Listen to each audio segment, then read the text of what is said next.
Жаз мезгілінде балалардың каникулы болғандықтан бос уақыты көп болады. Ал олардың бос уақыты кезінде ата-аналар балалардың қауіпсіздігіне екі есе мұқият болған абзал. Көп қабатты үйлерде ашық терезе үйдегі ең қауіпті жерлердің бірі. Әсіресе балалар жаз мезгілінде биіктіктен төменге көп үңіліп, терезеден қызығып достарын қарайды. Сондықтан құрметті ата-ана, үйде кішкентай балаларыңызды қараусыз қалдырмай, барлық жиһаздарды терезе алдынан алшақ орналастырыңыз. Бала қауіпсіздігі үшін терезеде темір торлардың болғаны жөн.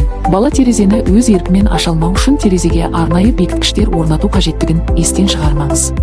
Балалардың қауіпсіздігі үшін үйдегі бұзылған электр құралдарын қолданбаңыздар. Тамақтану кезінде балалардың ас үйде күйіп қалмауын және газ құбырлар мен тұрмыстық электр құралдарын пайдалануда мұқият болғаныңыз абзал.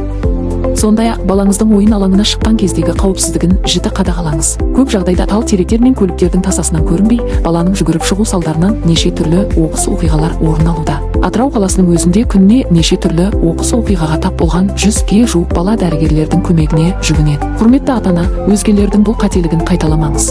Бала қауіпсіздігі ата-ана жауапкершілігі екенін білгеніңіз абзал.